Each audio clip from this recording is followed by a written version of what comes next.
إن الحمد لله نحمده ونستعينه ونستغفره ونعوذ بالله من شرور أنفسنا ومن سيئات أعمالنا. من يهده الله فلا مضل له ومن يضلل فلا هادي له، وأشهد أن لا إله إلا الله وحده لا شريك له، وأشهد أن محمدًا عبده ورسوله صلى الله عليه وعلى آله وصحبه وسلم تسليماً كثيرا. يا أيها الذين آمنوا اتقوا الله حق تقاته ولا تموتن إلا وأنتم مسلمون. يا أيها الناس اتقوا ربكم الذي خلقكم من نفس واحدة وخلق منها زوجها وبث منهما رجالا كثيرا ونساء، واتقوا الله الذي تساءلون به والأرحام إن الله كان عليكم رقيبا. يا أيها الذين آمنوا اتقوا الله وقولوا قولا سديدا يصلح لكم أعمالكم ويغفر لكم ذنوبكم، ومن يطع الله ورسوله فقد فاز فوزا عظيما. أما بعد، فإن خير الكلام كلام الله، وخير الهدى هدى محمد صلى الله عليه وآله وسلم، وشر الأمور محدثاتها، وكل محدثة بدعة، وكل بدعة ضلالة، وكل ضلالة في النار.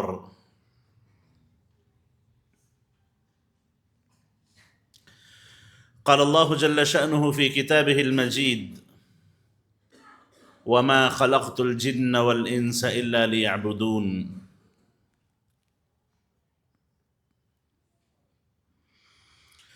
وقال جل شأنه في مقام آخر: لا يسأل عما يفعل وهم يسألون. قابل احترام حاضرین مجلس، محترم خواتین ملت، جس عنوان پر مجھے آپ کے سامنے کچھ باتیں رکھنی ہیں وہ بڑا ہی عظیم عنوان ہے جو رب ذوالجلال کی تدبیر سے متعلق، جس نے اتنی بڑی کائنات بنائی کہ جس کائنات کا کوئی احاطہ نہیں کر سکتا،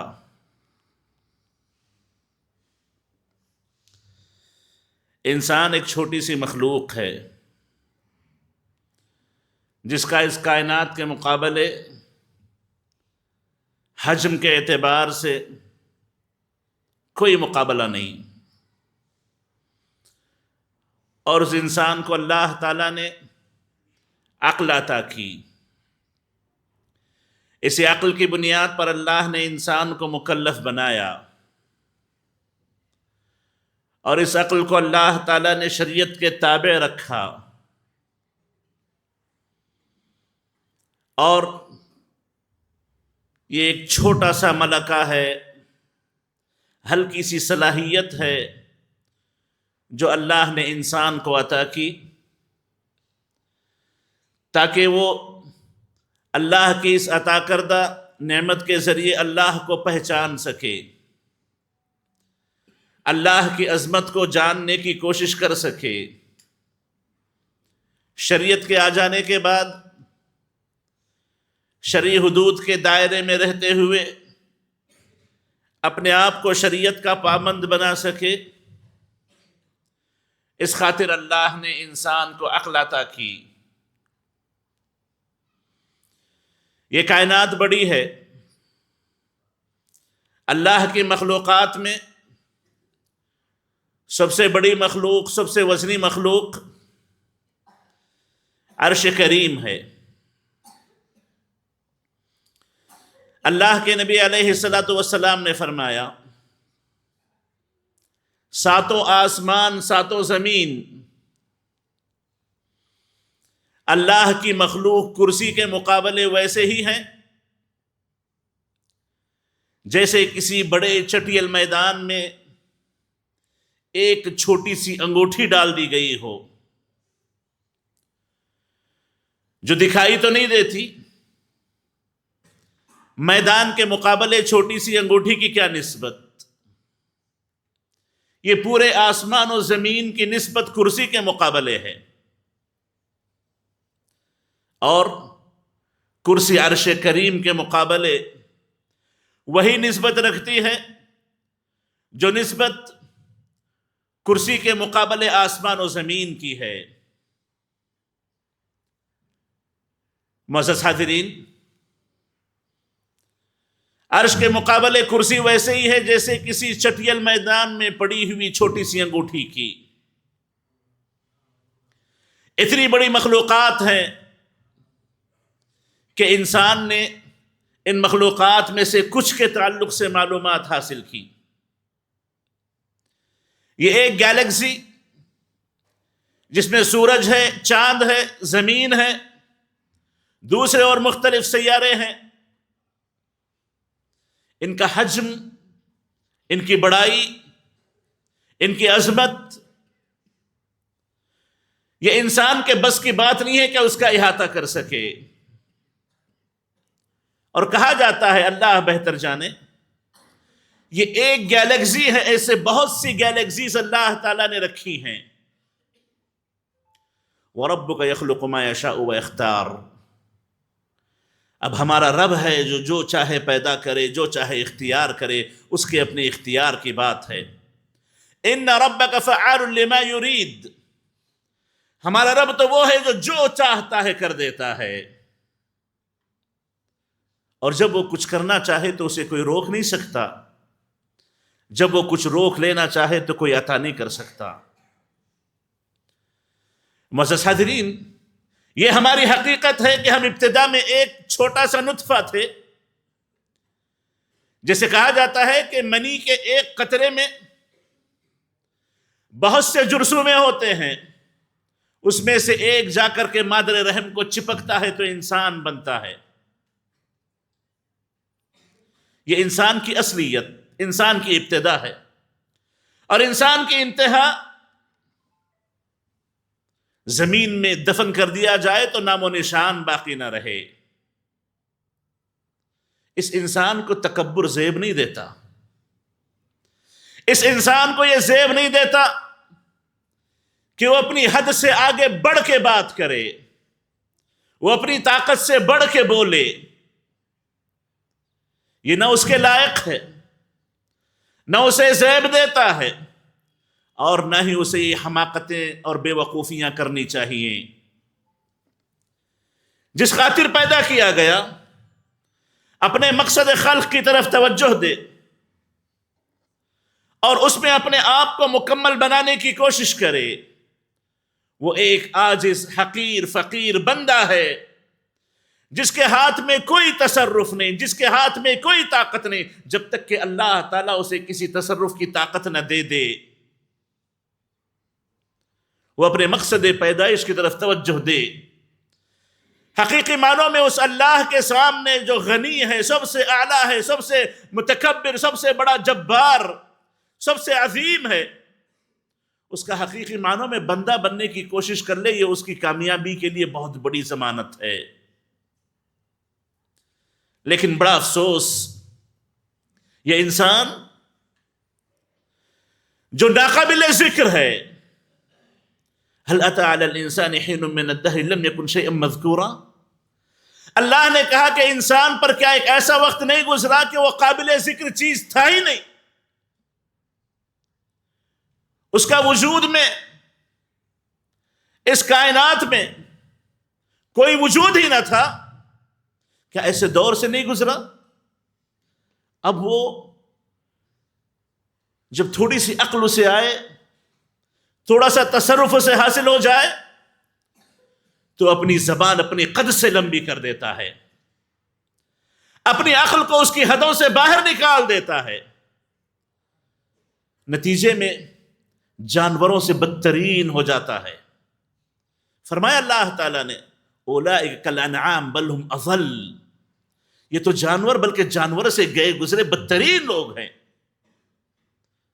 اور سب سے قابل قدر انسان وہ ہے جس نے اپنے رب کو پہچانا، اپنے پیدا ہونے کے مقصد کو پہچانا اور اپنے آپ کو اس مقصد کے پیچھے لگایا، اپنے رب کو راضی کرنے کے پیچھے لگا، اپنی حد کو، اپنی حیثیت کو پہچان کر اپنے آپ کو حیثیت میں اور اپنی حدوں میں روک کے رکھا، وہی حقیقت میں کامیاب انسان کہلاتا ہے۔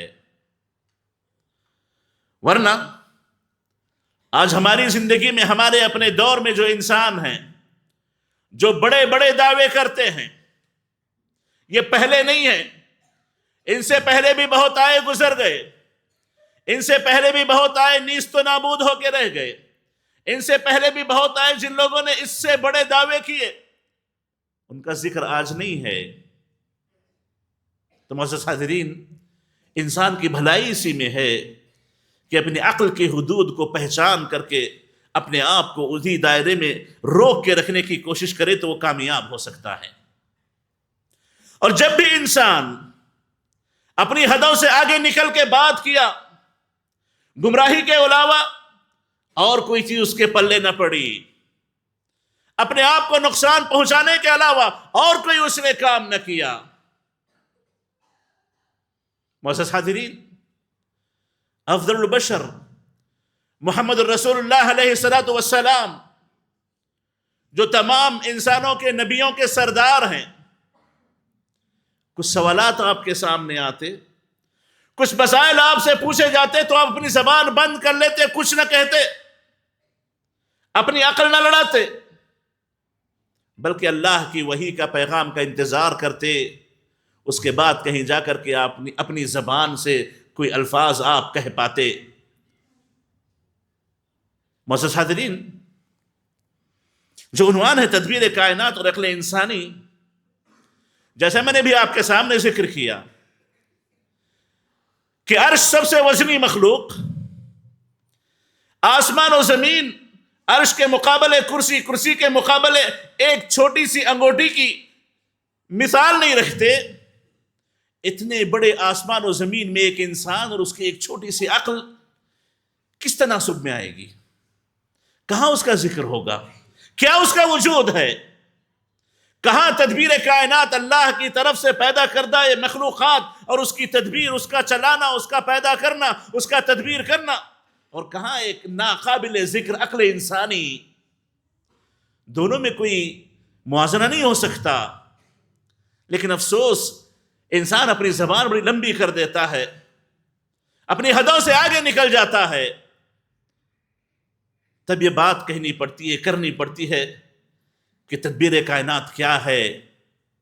معزز حاضرین، وَلَا يُحِيطُونَ بِشَيْءٍ مِّنْ عِلْمِهِ إِلَّا بِمَا شَاءَ، اللہ کے علم کا کوئی احاطہ نہیں کر سکتا سوائے اتنا جتنا اللہ نے انسان کو بتایا ہو، پتہ چل جائے، ورنہ اور انسان کو طاقت نہیں ہے کہ اس سے آگے بڑھ کر کے ایک حرف معلوم کر سکے۔ تو سلامتی اسی میں ہے کہ انسان اپنے آپ کو انسان عاجز، فقیر، لا علم تصور کرے اور اپنے آپ کو شریعت کے حدود میں رکھنے کی کوشش کرے تو دنیاوی زندگی بڑی سکون کی گزرے گی، اور سب انسان اسی طریقے سے زندگی گزارے تو دنیا امن کا گہوارہ بنے گی، اور آخرت میں ایسے لوگ اللہ کی رضامندیوں کے حقدار ہوں گے، جنتوں کے حقدار ہوں گے۔ اور جیسے میں نے بھی کہا، جب انسان اپنی حدوں سے آگے نکلتا ہے تو گمراہی کے علاوہ اور کوئی چیز ہاتھ نہیں لگتی۔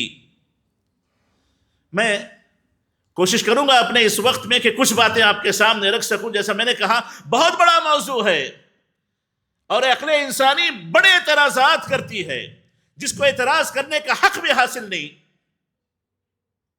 لیکن کیا کریں کہ اللہ نے آزمائش کے لیے دنیا پیدا کر دی ہے، تو ایسے بھی آئے جن لوگوں نے کہا انا ربکم الاعلی، ایسے بھی آئے جن لوگوں نے کہا من اشد منا قوہ، اور ایسے بھی آئے جنہوں نے نعوذ باللہ اللہ کے تعلق سے بد کلامی کی، گستاخی کی۔ اور ایسے بہت سے آئے اور آتے رہیں گے، اور جیسے جیسے زمانہ قیامت کے قریب ہوتا جائے شر بڑھتا جائے گا، ایسے لوگوں کی کثرت ہوتی جائے گی۔ معزز حاضرین، کتاب و سنت میں وارد کچھ نصوص کو میں آپ کے سامنے رکھ کر کے کچھ مثالیں پیش کروں گا، جن مثالوں سے آپ کو پتہ چلے گا کہ انسان کی کیا ذمہ داری ہے، اور وہ تدبیر کائنات میں کس حد تک اپنی عقل کو ڈالے اور کہاں پر اپنے آپ کو روک لے۔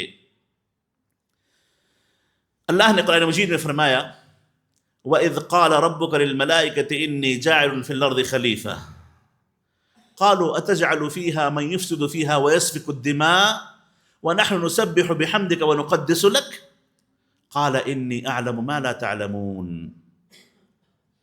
اللہ نے فرمایا کہ جب تمہارے رب نے فرشتوں سے کہا کہ میں اس زمین میں خلیفہ بنانے والا ہوں، تو کہنے لگے، ان کو سابق علم تھا اللہ کی طرف سے کہ آپ اس زمین میں ایسوں کو کیوں بنائیں گے جو آ کر کے خون خرابہ کریں، فساد پھیلائیں، بگاڑیں، ایسوں کو کیوں پیدا کیا جائے؟ أَتَجْعَلُ فِيهَا مَنْ يُفْسِدُ فِيهَا وَيَسْفِكُ الدِّمَاءَ، جبکہ ہم آپ کی تقدیس میں لگے ہیں، ہم آپ کی تسبیح میں لگے ہیں، ہم آپ کی عبادت میں لگے ہیں۔ تو اللہ نے فرمایا انی اعلم ما لا تعلمون، میں وہ جانتا ہوں تو تم نہیں جانتے، میں وہ جانتا ہوں جو تم نہیں جانتے۔ یہ ایک ہلکا سا استفسار، استشکال ملائکہ کی طرف سے ہوا، تو اللہ نے زبان بند کر دینے والا جواب دے دیا، کہا انی اعلم ما لا تعلمون، میں جانتا ہوں تمہیں علم نہیں ہے۔ یہ جواب ہمیں اس بات کی تعلیم دیتا ہے کہ اس کائنات میں جو ہو رہا ہے، جیسے چل رہا ہے، اللہ نے جس کو جیسے بنایا، اللہ نے جو تقدیر لکھی، اللہ نے جس کے ساتھ جو فیصلہ کیا، اس میں آپ سوالات کرتے بیٹھے تو آپ کو یہی جواب ہے کہ آپ وہ نہیں جانتے جو اللہ جانتا ہے، آپ وہ نہیں جانتے جو اللہ جانتا ہے۔ اپنی زبان کو بند رکھیں، اپنی سوچ پر لگام لگائیں۔ اس میں دلیل ہے مسلمانوں کے لیے، انسانوں کے لیے، کہ وہ اپنی حدود کو جانیں۔ اور جیسے میں نے کہا کہ اپنے اس وقت مجھے اشارات کرنے ہیں، ایک اور اللہ تعالیٰ نے سورہ کہف میں واقعہ ذکر کیا، خضر اور موسیٰ علیہ السلام کا واقعہ۔ خضر اور موسیٰ دونوں مل کے نکلے، کشتی پہ سوار ہوئے، کشتی والے نے بغیر کسی بدل کے، بغیر کسی اجرت کے ان کو سوار کروا لیا، اور احسان کا بدلہ احسان ہوتا ہے۔ لیکن خضر نے کشتی میں سوراخ کر دیا، کشتی کو عیب دار بنا دیا، اور آگے بڑھے۔ دونوں کی ملاقات ایک بچے سے ہوئی، خضر نے اس بچے کا قتل کر دیا، خضر نے اس بچے کا قتل کر دیا۔ اللہ نے واقعات ذکر کیا ہے، یہ کس وقت اللہ نے ذکر کیا؟ جب موسیٰ علیہ السلام نے اپنی قوم کے درمیان یہ جواب دیا اس سوال پر کہ سب سے زیادہ جاننے والا کون ہے، تو موسیٰ علیہ السلام نے کہا کہ میں سب سے بہتر جانتا ہوں۔ اللہ نے سبق سکھانے کے لیے کہ ان مخلوقات میں بہت سی ایسی مخلوقات ہیں جن کو اللہ نے ایسا علم دیا ہے جس کا علم آپ کو نہیں ہے، خضر سے ملوا دیا۔ اور موسیٰ علیہ السلام اور خضر کا آپس میں معاہدہ تھا کہ خضر کے کسی کام پر موسیٰ علیہ السلام اعتراض نہیں کریں گے، لیکن یہ کام ایسا کہ جس نے احسان کیا اس میں چھید کر دو، بغیر کسی وجہ کے بچے کو مار دو۔ لیکن اللہ نے اس کے بعد علتیں ذکر کر دی، حکمتیں ذکر کر دی، جس کے بعد انسان کی عقل پریشان رہ جاتی ہے، انسان کی زبان بند ہو جاتی ہے۔ یہ احسان تھا خضر کا کہ انہوں نے کشتی میں چھید کیا، یہ حسن سلوک تھا اس کشتی والے کے ساتھ، اگرچہ کہ ظاہری طور پر وہ عیب نظر آتا تھا۔ اور جس کی اولاد یہ تھی، جن ماں باپ کا یہ لڑکا تھا، وہ لڑکا آگے چل کر کے اس کے لیے فتنہ بننے والا تھا، اس فتنے کا باب اللہ نے بند کر دیا۔ یہ حکمتیں اللہ جانتا ہے، اللہ کو پتا ہے کہ کس کے ساتھ کب کیا کیا جانا چاہیے، کس کے ساتھ کب کیا سلوک ہونا چاہیے، کسے کیا صلاحیتیں اللہ کو دینی ہے، یہ اللہ بہتر جانتا ہے۔ اور معزز حاضرین، ہم آپس میں دیکھتے ہیں کہ کوئی آدمی صحت مند ہے، کوئی بیمار ہے، کسی کو اولاد ہے، کسی کو اولاد نہیں ہے، کوئی بول سکتا ہے، کوئی بول نہیں سکتا، کوئی سن سکتا ہے، کوئی سن نہیں سکتا، کوئی چل سکتا ہے، کوئی چل نہیں سکتا، بڑا تفاوت ہے، بڑی اونچ نیچ ہے آپسی مخلوق میں۔ اب کوئی سوال کر لے کہ اسے یہ کیوں، اسے یہ کیوں، وہ ایسا کیوں، یہ ایسا کیوں؟ اللہ نے فرمایا وَجَعَلْنَا بَعْضَكُمْ لِبَعْضٍ فِتْنَةً أَتَصْبِرُونَ وَجَعَلْنَا بَعْضَكُمْ لِبَعْضٍ فِتْنَةً، ہم نے تم میں سے بعض کو بعض کے لیے فتنہ بنایا، آزمائش بنایا، امتحان بنا کے رکھا ہے۔ کیا صبر کر پاؤ گے؟ صبر سے گزرو گے یا اعتراض جتاؤ گے اللہ پہ کہ اسے یہ دینا چاہیے تھا، اسے وہ ہونا چاہیے تھا، اسے ایسے ہونا چاہیے تھا، اسے ویسا ہونا چاہیے تھا؟ تدبیر کائنات میں آپ کی عقل ناکارہ ہے، تدبیر کائنات میں آپ کی عقل کا کوئی حساب ہی نہیں ہے کہ اپنی اس کمزور، اس ناقص عقل سے آپ اللہ کی تدبیر پہ اعتراض کرنے لگیں۔ اور معزز حاضرین، اللہ نے کسی کو مالدار تو کسی کو فقیر بھی بنایا ہے، اور عام طور پر لوگوں میں یہ خواہشیں ہوتی ہے کہ کاش میں بھی مالدار ہوتا، کاش میرے پاس وہ چیز ہوتی، کاش میرے پاس وہ سواری ہوتی، کاش میرے پاس وہ گھر ہوتا، کاش میرے پاس وہ سہولتیں ہوتی۔ آپ کا رب آپ کو بہتر جانتا ہے کہ آپ کو کیا دینا چاہیے، آپ کو کیسے رکھنا چاہیے، آپ کو کیا حدیں آپ کو سدھار کے رکھ سکتی ہیں۔ فرمایا اللہ تعالیٰ نے وَلَوْ بَسَطَ اللَّهُ الرِّزْقَ لِعِبَادِهِ لَبَغَوْا فِي الْأَرْضِ وَلَكِنْ يُنَزِّلُ بِقَدَرٍ مَا يَشَاءُ إِنَّهُ بِعِبَادِهِ خَبِيرٌ بَصِيرٌ۔ اگر اللہ رزق کو پھیلا دیتا اس سرزمین میں، ہر ایک کو مالا مال کر دیتا، تو سرکشی عام ہو جاتی اس سرزمین پر، سرکشی بہت زیادہ ہو جاتی۔ لیکن اللہ تعالیٰ جتنی مقدار میں چاہتا ہے اتنی مقدار میں ان لوگوں کو جن کے ساتھ چاہتا ہے رزق نازل کرتا ہے، ان کو صلاحیتیں دیتا ہے، ان کو عطا کرتا ہے، کیونکہ اپنے بندوں کی اچھی خبر وہ رکھتا ہے، وہ ان کو دیکھتے رہتا ہے۔ اب یہ سوچیں کہ اس کے ساتھ کیوں، اس کے ساتھ کیوں؟ اس کا اختیار بندے کو اللہ نے عطا نہیں کیا ہے۔ عقل اس لیے نہیں دی گئی کہ آپ دوسروں پر اعتراضات کرنے لگیں، دوسروں کو دیکھ کر کے اپنی نعمتوں کو کمتر سمجھنے لگیں۔ وَلَا تَتَمَنَّوْا مَا فَضَّلَ اللَّهُ بِهِ بَعْضَكُمْ عَلَى بَعْضٍ، اللہ نے بعض کو بعض پر فضیلتیں دی ہیں، کسی کو طاقت میں، کسی کو صحت میں، کسی کو علم میں، کسی کو پیسے میں، کسی کو کسی اور اعتبار سے۔ تمناؤں کی دنیا پالتے نہ بیٹھو، جو ملا ہے اس پر شکر گزار بنو، اور اس کو اللہ کے اطاعت اور فرما برداری میں لگانے کی کوشش کرو، تمہاری زندگی کامیاب ہوگی۔ عسى ان تكرهوا شيئا وهو خير لكم وعسى ان تحبوا شيئا وهو شر لكم والله يعلم وانتم لا تعلمون۔ اللہ نے قاعدہ ہمارے سامنے رکھا کہ ہو سکتا ہے تم کسی چیز کو ناپسند کر رہے ہوگے، وہی تمہارے حق میں بہتر ہوگی۔ ہو سکتا ہے تم کسی چیز کو چاہ رہے ہوگے کہ کاش تم ایسے ہوتے، تمہیں وہ ملتا، اور وہ تمہارے حق میں بہتر نہ ہوتی، تمہارے حق میں فتنہ ہوتی۔ اللہ جانتا ہے، تم نہیں جانتے، اللہ کو پتا ہے، تمہیں نہیں پتا۔ تو معزز حاضرین، ہم اپنی حقیقت کو پہچاننے کی کوشش کریں، اپنی عقل کی لیمٹس کو جاننے کی کوشش کریں۔ یہ عقل بڑی کمزور ہے، اور جیسا اللہ کے نبی علیہ السلام نے فرمایا کہ ابلیس شیطان ہماری آزمائش کے لیے اتار دیا گیا ہے، اور یہ انسان کی عقل میں داخل ہو جاتا ہے، بلکہ انسان کی رگوں میں خون کی طرح دوڑتا ہے، انسان کی رگوں میں خون کی طرح دوڑتا ہے۔ کھانے میں آپ کا شریک ہے، پینے میں آپ کا شریک ہے، بولنے میں آپ کا شریک ہے، سوچنے میں آپ کا شریک ہے، ہر جگہ آپ کے ساتھ شریک ہو جاتا ہے، حتیٰ کہ جب آپ اپنی بیوی سے ہم بستری کریں تو وہاں بھی شریک رہتا ہے۔ اللہ نے اس سے بچنے کے طریقے بتائے ہیں، اور بندہ اپنی عقل کو آزاد کر کے سوچنے لگے تو شیطانی سوچ وہ سوچے گا، ایسی سوچ شیطان اس کے ذہن میں ڈالے گا جو اس کو اللہ کا باغی بنا دے گی، اللہ کی نعمتوں کا ناشکرہ بنا کے رکھے گی۔ معزز حاضرین، انسان کو اپنے اعمال کی فکر کرنی چاہیے، وہ اپنی زندگی پر نظر رکھے، اپنے آپ کو دیکھے، اپنے آپ کا محاسبہ کرے، اپنے آپ کا تزکیہ کرنے کی کوشش کرے۔ اسی لیے اللہ نے کیا کہا؟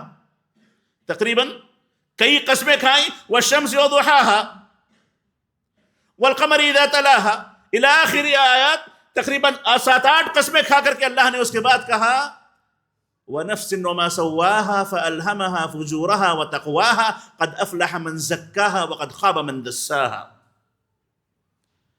اللہ نے کئی قسمیں کھا کر کے کہا کہ اللہ نے نفس کو پیدا کیا، نفس کی قسم، اللہ نے نفس کو پیدا کیا، اللہ کی قسم، اللہ نے اس کو نیکی کا راستہ بھی دکھایا، برائی کا راستہ بھی دکھایا۔ اب وہ جو اپنے نفس کا تزکیہ کر لے کامیاب ہے، اور وہ جو اپنے نفس کو آزاد چھوڑ دے، گمراہی پہ لگا دے، وہ ناکام رہے گا۔ تو معزز حاضرین، انسان کو اپنے نفس کی تربیت کی طرف توجہ دینی چاہیے، اپنے نفس کے تزکیے پر غور کرنا چاہیے، اپنے آپ کی اصلاح کی طرف توجہ کرنی چاہیے۔ یہ اس کی زندگی کا مقصد ہے۔ معزز حاضرین، اللہ تعالیٰ نے جو انسان کو عقل عطا کی، اس کے تعلق سے یہ کہا جاتا ہے کہ العقل اداۃ لفہم الشرع وادراک مقاصدہ۔ عقل اس لیے ہے کہ انسان شریعت کو سمجھ سکے اور شریعت کے مقاصد کو جان سکے، پہچان سکے، پا سکے۔ والشرع یوجہ العقل ویحمیہ، شریعت عقل کی توجیہ کرتی ہے، عقل کو گائیڈ کرتی ہے، عقل کی حفاظت کرتی ہے۔ وَلَا تَعَارُضَ بَيْنَهُمَا، کبھی صحیح عقل اور نقل، کبھی صحیح عقل اور شریعت ٹکرا نہیں سکتی آپس میں۔ فَالْعَقْلُ السَّلِيمُ يُدْرِكُ ضَرُورَةَ الْوَحْيِ، جو عقل سلیم ہوگی اسے ضرور پتا چلے گا کہ وحی کی بڑی سخت ضرورت ہے۔ وَالشَّرْعُ يُخَاطِبُ الْعَقْلَ وَيَحْتَرِمُهُ، اور شریعت عقل کو خطاب کرتی ہے، عقل کا احترام باقی رکھتی ہے۔ وَكِلَاهُمَا ضُرُورِيٌّ لِلْمَعْرِفَةِ الصَّحِيحَةِ وَالْمَصَالِحِ الْبَشَرِيَّةِ، بشری تقاضوں کے لیے اور صحیح معرفت کے لیے عقل بھی چاہیے اور شریعت بھی چاہیے۔ اسی لیے اللہ نے انہی لوگوں کو شریعت کا پابند بنایا جن کو اللہ نے عقل عطا کی ہے۔ دیوانے شریعت کے مکلف نہیں ہوتے۔ اور جو مخلوقات ہمارے سامنے ہیں، یہ آسمان، یہ زمین، یہ پہاڑ، یہ درخت، یہ جانور، یہ چرند، یہ پرند، یہ کیڑے مکوڑے، یہ اس لیے بھی ہیں کہ ہم اس پر غور و فکر کریں، ہم ذرا سوچیں کہ اللہ نے کیسے ان کو پیدا کیا۔ افلا ينظرون الى الابل كيف خلقت والى السماء كيف رفعت والى الجبال كيف نصبت والى الارض كيف سطحت۔ غور و فکر کرو۔ اسی لیے کہا جاتا ہے، مختلف اقوال ہیں، وقت نہیں ہے کہ تفصیل میں جاؤں، غور و فکر کرنا ایک بڑی عبادت ہے۔ ان فی خلق السماوات والارض واختلاف الليل والنهار لآيات لأولي الألباب الذين يذكرون الله قياما وقعودا وعلى جنوبهم ويتفكرون في خلق السماوات والأرض ربنا ما خلقت هذا باطلا سبحانك فقنا عذاب النار إلى آخر الآيات۔ اس میں اللہ تعالی نے واضح کر دیا کہ عقل مند وہ لوگ ہیں جو اللہ کی مخلوقات پر غور و فکر کرتے ہیں۔ وہب بن منبہ کہتے ہیں کہ ما طالت فکرۃ امرئ قط الا فہم، جب کوئی آدمی لمبا سوچتا ہے تو سمجھ پاتا ہے۔ ولا فہم امرؤ قط الا علم، اور جب کوئی بندہ سمجھنے لگے تو اسے علم حاصل ہوتا ہے۔ ولا علم امرؤ قط الا عمل، اور جب انسان کو علم حاصل ہوتا ہے تو عمل بھی کرنے لگتا ہے۔ غور و فکر کرو۔ اور اسی طریقے سے عمر بن عبدالعزیز رحمہ اللہ کہا کرتے تھے، الفکرۃ فی نعم اللہ افضل العبادہ، اللہ کی نعمتوں پر غور و فکر کرنا یہ بڑی افضل عبادت ہے۔ اللہ نے عقل اس لیے عطا کی ہے، اس لیے نہیں کہ اس پہ اعتراض کیا، اس پہ اعتراض کیا، اللہ نے یہ کیوں کیا، اللہ نے وہ کیوں کیا، اسے وہ کیوں ملا، اللہ نے ایسے کیسے کر دیا، زمانہ ایسے کیسے ہو گیا۔ نہیں، جو آپ کی طاقت میں نہیں ہے، جو آپ کے ادراک میں نہیں ہے، جو آپ کی حیثیت نہیں ہے، اس پہ زبان کو بند رکھے نا، اپنے آپ پہ رحم کریں، اپنے آپ پر ظلم نہ کریں، اپنے آپ کو جہنم کے راستے پہ نہ لگائیں۔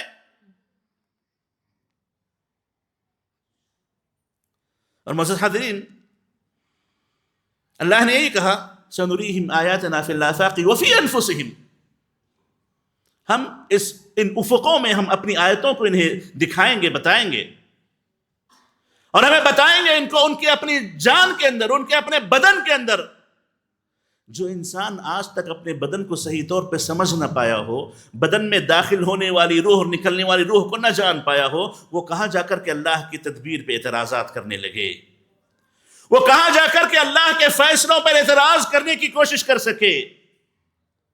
جس کو نہ اپنی صحت کو باقی رکھنے کی اللہ نے مکمل طاقت دے رکھی ہے کہ کبھی وہ مریض نہ ہو، ناممکن ہے، اور جو موت سے اپنے آپ کو بچا نہ سکے وہ اس کا کمزور ترین انسان ہے۔ اب وہ کیا جا کر کے دوسروں پہ اعتراض کرنے لگے؟ معزز حاضرین، ان اعتراضات میں جو اعتراضات کیے جاتے ہیں، یہ بھی کہا جاتا ہے کہ ظلم فلسطین میں ہوا، ظلم فلاں جگہ ہوا، لوگوں کو مارا گیا، لوگوں کے ساتھ فلاں معاملہ ہوئے، اللہ کو یہ کرنا چاہیے تھا، اللہ کو وہ کرنا چاہیے تھا۔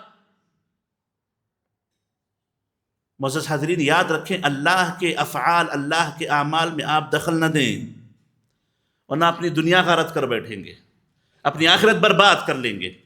دو لوگ رہتے تھے، ایک نیک تھا، دوسرا اچھا تھا، ایک دوسرا برا تھا۔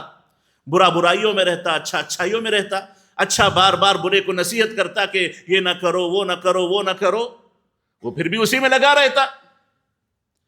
بار بار منع کرنے کے باوجود اس اچھے نے دیکھا کہ برا برائی میں لگا ہے، کہنے لگا واللہ لا یغفر اللہ لک، اللہ کی قسم اللہ تمہیں کبھی معاف نہیں کرے گا۔ کتنے گناہ، کتنی مرتبہ سمجھاؤں، کتنے مرتبہ بتاؤں تمہیں میں، کبھی اللہ معاف نہیں کرے گا۔ اللہ کو یہ سننا تھا۔ اللہ نے کہا من ذا الذی یتألی علی، کون ہے جو مجھ سے آگے بڑھ کے بول رہا ہے؟ کون ہے جو میرے اقتدار پہ ہاتھ ڈال رہا ہے، میرے اختیار پہ ہاتھ ڈال رہا ہے؟ اور اللہ نے فوری، جیسا حدیث میں اللہ کے نبی نے کہا، اللہ نے اس گنہگار کے گناہوں کی مغفرت کر دی اور اس نیک کی نیکیوں کو غارت کر دیا۔ اللہ کے معاملات میں ہاتھ نہیں ڈالنا چاہیے، اللہ کے اختیارات پر اعتراض نہیں کرنا چاہیے۔ وَمَا تَسْقُطُ مِن وَرَقَةٍ إِلَّا يَعْلَمُهَا وَلَا حَبَّةٍ فِي ظُلُمَاتِ الْأَرْضِ وَلَا رَطْبٍ وَلَا يَابِسٍ إِلَّا فِي كِتَابٍ مُبِينٍ۔ ایک درخت سے پتا بھی اگر گرتا ہے تو اللہ اس کو جانتا ہے۔ زمین کی تہوں میں، زمین کی تاریکیوں میں اگر کوئی ایک دانہ بھی ہے،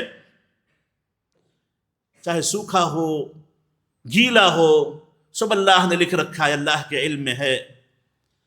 تو اتنے بڑے بڑے گرنے والے بم فلسطین پر کیا اللہ کے علم میں نہیں ہے؟ کیا اللہ نہیں جانتا ہے؟ کیا اللہ کو پتہ نہیں ہے؟ کیا اللہ سے آپ زیادہ رحم دل ہو گئے؟ اللہ سے زیادہ آپ کو فکر ہو گئی؟ معزز حاضرین، یہ جو بات کرنے والے ہیں ان سے تو اچھے جاہلیت کے لوگ تھے۔ ابرہہ نے مکہ پہ حملہ کیا، ابرہہ نے مکہ پہ حملہ کیا۔ ابرہہ کے لشکر نے عبد المطلب کے اونٹ چرا لیے، اونٹ اٹھا لیے۔ عبد المطلب آئے ابرہہ کے سامنے، ابرہہ سے بات کرنا چاہی۔ ابرہہ نے پوچھا، اس بادشاہ نے پوچھا کہ کیا چاہیے تمہیں؟ کہنے لگے کہ اس لشکر نے میرے اونٹ اٹھا لیے، میرے اونٹ واپس کر دیں، میرے اونٹ واپس کر دیں۔ ابرہہ تعجب سے کہنے لگا کہ بڑی عجیب بات ہے، تمہیں پتا ہے میں اس کعبے کو ڈھانے کے لیے آیا ہوں، اس بیت اللہ کو گرانے کے لیے آیا ہوں، اور تمہارے اونٹوں کی پڑی ہے، تمہیں تمہارے اونٹوں کی پڑی ہے۔ عبد المطلب نے بڑا بہترین جواب دیا، کم از کم یہ جواب آج کل کے لوگ سیکھ جائیں، مسلمان بھی سیکھ جائیں، بڑی بات ہے۔ عبد المطلب نے کہا کہ ان اونٹوں کا میں مالک ہوں، مجھے اونٹوں کی فکر ہے۔ وَإِنَّ لِلْبَيْتِ رَبًّا يَحْمِيهِ، اس گھر کا ایک رب ہے، وہ اس کی حفاظت کر لے گا۔ اس گھر کا ایک رب ہے، وہ اس کی حفاظت کر لے گا۔ اللہ نے حفاظت کی۔ چھوٹے سے پرندے کو معمولی سے کنکر دے کے بھیج دیے، بڑے بڑے ہاتھی تباہ و برباد ہو گئے، اور ہم اعتراض کرتے ہیں کہ اللہ کو یہ کرنا چاہیے تھا، اللہ کی مدد کب آئے گی، کیا ہوگا، کیسے ہوگا؟ معزز حاضرین، اپنی حدوں میں رہیں، اپنی زبان کو اپنی حد میں رکھیں۔ إن يمسسكم قرح فقد مس القوم قرح مثله وتلك الأيام نداولها بين الناس وليعلم الله الذين آمنوا ويتخذ منكم شهداء. جنگ احد کے سلسلے میں، جنگ احد کے سیاق میں اللہ نے کہا کہ اگر تمہیں کچھ نقصان پہنچا ہے، تمہیں کچھ زخم پہنچے ہیں، تو ان کو بھی کچھ زخم پہنچے ہوئے ہیں، انہیں بھی زخم پہنچے ہوئے ہیں. اور یہ دن بھی ایسے ہی ہیں، کبھی ادھر تو کبھی ادھر، کبھی ادھر نقصان تو کبھی ادھر نقصان. یہ اللہ کی سنت ہے، اللہ کی تدبیر ہے، چل رہی، چلاتا ہے اللہ تعالیٰ. اور اللہ تعالیٰ ایمان والوں کو جاننا چاہتا ہے. جاننے سے مراد اللہ جانتا تو ضرور ہے، اللہ حجت ثابت کرنا چاہتا ہے، لوگوں کے سامنے واضح کرنا چاہتا ہے. وَلِيَعْلَمَ اللَّهُ الَّذِينَ آمَنُوا. پھر اللہ نے کہا وَيَتَّخِذَ مِنْكُمْ شُهَدَاءَ. اللہ تعالیٰ تم میں سے بعض کو شہادت کا مرتبہ دینا چاہتا ہے. شہادت ہر کسی کو نصیب نہیں ہوتی، اور ہم اللہ سے امید کرتے ہیں کہ جتنے مسلمان ظلماً مارے جاتے ہیں، ان کی اسلام کی وجہ سے مارے جاتے ہیں، سوائے اسلام کے کوئی اور وجہ ان کے قتل ہونے کی نہیں ہے، تو انشاءاللہ وہ اللہ کے ہاں شہید ہوں گے. ہمیں اللہ سے امید ہے، ہم ان سے یہی دعا کرتے ہیں کہ اللہ تعالیٰ ان کو شہداء کے درجے میں رکھے. تو معزز حاضرین، ان کا رب ان کے لیے کافی ہے. آپ کچھ کر سکتے ہیں تو کیجئے. آپ بادشاہ ہیں، اپنی فوج لے کے جائیں. آپ کے ہاتھ میں کچھ طاقت ہے، زمینی اعتبار سے، شرعی اعتبار سے آپ کو اختیار حاصل ہے، کیجئے. اور آپ کے ہاتھ میں کچھ نہیں ہے تو سب سے بڑا ہتھیار دعا ہے. اللہ کے دربار میں ہاتھ اٹھا کے دعا مانگیے، اعتراض مت کیجئے، اللہ پہ انگلی نہ اٹھائیے، اپنے آپ کو پہچانیے، اپنی حقارت کو جانیے. معزز حاضرین، دیکھیے اللہ تعالیٰ بندوں کی جنت کے درجات مقرر کر کے رکھا ہے. بعض اوقات انسان اپنی نیکیوں سے وہاں تک نہیں پہنچ پاتا، اللہ آزمائشوں سے وہاں تک پہنچا دیتا ہے. اللہ آزمائشوں سے وہاں تک پہنچا دیتا ہے. اور اللہ نے کہا کہ لا یکلف اللہ نفسا الا وسعها. اللہ کسی کو بھی اتنا ہی مکلف کرتا ہے جتنی اس کی طاقت ہوتی ہے. تو معزز حاضرین، تدبیر کائنات بہت بڑی چیز ہے. ہماری عقلیں اس کے سامنے کچھ بھی نہیں ہیں. ہم اتنا کر سکتے ہیں کہ جتنی شریعت ہمیں پتہ ہے، جتنی ہماری جانکاری ہے، اس کے حساب سے اپنے آپ کو ہم شریعت کا پابند بنا کے رکھنے کی کوشش کریں. اور اللہ نے جو فیصلے کیے ہیں، اللہ نے جو تقدیر لکھی ہے، اللہ کی جو سنتیں اس دنیا میں چلتی ہیں، بغیر اجازت کے ایک پتا اپنی جگہ سے نہیں ہلتا، بغیر اجازت کے کوئی بندہ حرکت نہیں کرتا. جتنی حرکتیں ہو رہی ہیں، جتنے معاملات ہو رہے ہیں، اس کا اللہ کو پتہ ہے، وہ بہتر جانتا ہے، اسی کی اجازت سے ہو رہا ہے. اس کی اجازت کے بغیر کچھ نہیں ہو سکتا. جب اس نے اجازت دی تو آپ کون ہوتے اعتراض کرنے والے؟ اپنا واجب ادا کریں اور اپنے آپ کو شریعت کے پابند بنائے رکھنے کی کوشش کریں، اس میں آپ کی کامیابی ہے. تو معزز حاضرین، ہم بڑے کمزور ہیں. یا ایھا الناس انتم الفقراء الی اللہ. اے لوگو، تم سب کے سب فقیر ہو. اور وہ حدیث آپ نے بار بار سنی ہوگی، حدیث قدسی ہے. اللہ تعالیٰ کہتے ہیں تم سب بھوکے ہو سوائے اس کے جس کو میں نے کھلایا، سب ننگے ہو سوائے اس کے جس کو میں نے پہنایا. بڑی لمبی حدیث ہے، اس میں اللہ تعالیٰ نے انسان کی حقیقت واضح کر دی. کہا تم سب مل کر کے بھی نیک ہو جاؤ تو میرا کوئی اضافہ نہیں ہوگا، تم سب مل کر کے برے ہو جاؤ تو میرا کوئی نقصان نہیں ہوگا. تم سب مل کر کے سب کچھ مانگ لو، میں سب کچھ دے دوں، میرے خزانے سے کچھ کم نہیں ہوگا. یہ اللہ کی عظمت ہے، یہ اللہ کی ذات ہے، یہ اللہ کی تدبیر ہے. تو معزز حاضرین، ہم اپنی حقیقت کو پہچان کر کے اپنے آپ کو شریعت کا پابند بنا کے رکھیں، تبھی ہم محفوظ رہیں گے. ورنہ آج اپنی زبان ہو سکتا ہے کھول لیں، جبار متکبر دنیا میں بن جائیں. قیامت کے دن ان جباروں کو، ان ظالموں کو، ان بے لگام زبان والوں کو اللہ تعالیٰ اتنا حقیر بنا کے رکھے گا کہ لوگوں کے پیروں میں رہیں گے، ان کا کوئی مقام و مرتبہ نہیں ہوگا. اس دن کی ذلت سے بچیں. اللہ تعالیٰ سے دعا ہے کہ اللہ تعالیٰ ہمیں اپنی حقیقت کو جاننے، شریعت کے احکام کو پہچاننے اور اپنے آپ کو شریعت کے دائرے میں رکھنے کی توفیق نصیب فرمائے. اور اللہ تعالیٰ ہر وہ بات جو ہمیں گمراہی کے راستے لے جاتی ہے ان تمام باتوں سے ہماری حفاظت فرمائے، اور اللہ تعالیٰ ہمیں جب تک زندہ رکھے نبی کریم علیہ الصلاۃ والسلام کی سنتوں کا پابند بنا کر کے، سلف صالحین کے راستے کا پابند بنا کر کے زندہ رکھے، اور جب موت دے تو ہمارا خاتمہ بالخیر فرمائے، سوء خاتمہ سے اللہ تعالیٰ ہماری حفاظت فرمائے، آمین۔ ربنا لا تؤاخذنا إن نسينا واخطأنا، ربنا ولا تحمل علينا إصرا كما حملت الذين قبلنا، ربنا ولا تحملنا ما لا طاقة لنا به، واعف عنا واغفر لنا وارحمنا، أنت مولانا فانصرنا على القوم الكافرين، سبحان ربك رب العزة عما يصفون، وسلام على المرسلين، والحمد لله رب العالمين۔